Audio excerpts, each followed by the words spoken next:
Europe 1 Soir. Le monde selon Adler. Bonsoir Alexandre. Bonsoir Nicolas. Barack Obama arrive aujourd'hui à Mexico, visite événement au Mexique, visite importante aussi pour les Américains.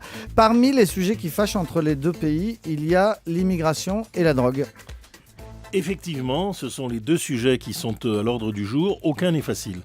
L'immigration, on sait que la pauvreté, enfin le différentiel de revenus entre le Mexique et les États-Unis a créé un courant permanent d'immigration qui aujourd'hui fait des latino-américains, dont la moitié sont d'originaires du Mexique, la plus importante minorité visible des États-Unis, et le mouvement continue. Il y a plus de 4 millions de Mexicains et de Centra-Américains que Obama voudrait légaliser. C'était déjà un projet de George W. Bush.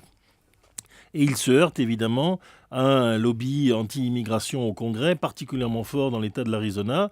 Donc Obama va devoir manœuvrer, mais il ne peut pas reculer, ni vis-à-vis de son électorat, car ce sont les latinos qui l'ont élu, ni vis-à-vis du Mexique qui attend des gestes. Alors qu'est-ce qu'il va dire aux Mexicains ? Il va leur dire « Tenez un peu mieux la frontière, aidez-nous à lutter contre l'immigration ». Il va essayer de montrer à tous les hostiles à cette légalisation que la frontière est mieux tenue, que donc la légalisation ne va pas ouvrir la voie à une deuxième vague d'immigration sauvage, mais en même temps, il va essayer de faire passer cette légalisation en espérant que là, des républicains modérés qui n'ont pas envie de rester la cible de tous les latino-américains vont se joindre à lui. Alors, autre gros sujet, la drogue. Alors là, par contre, c'est d'ailleurs un peu le même sujet, car on sait que les cartels de la drogue, qui se portent très bien, sont aussi les grands passeurs d'immigration clandestine dans le sud des États-Unis. Là, les États-Unis se sont lancés dans une grande bataille militaire contre les grands cartels. Ils ont poussé le président Calderón, qui était leur allié, à se lancer dans cette bataille. C'est un échec presque total, 60 000 morts cette année, c'est-à-dire pas si loin du bilan de la guerre civile en Syrie.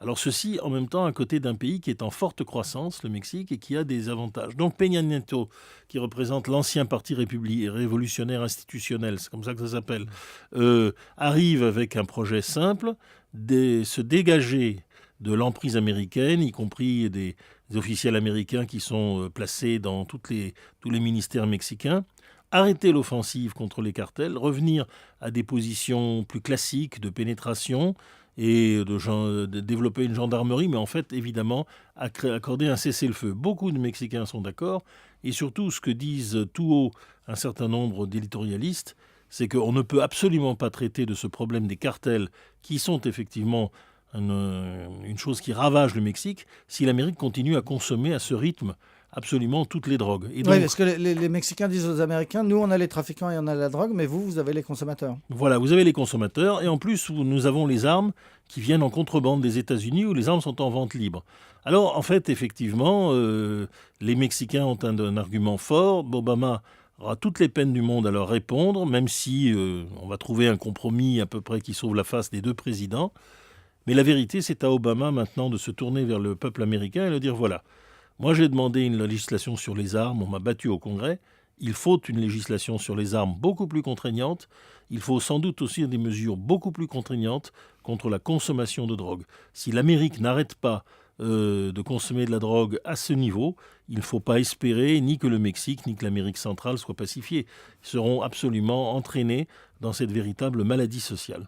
Merci beaucoup Alexandre Adler. Dans un instant, l'invité d'Europe 1 Soir, c'est...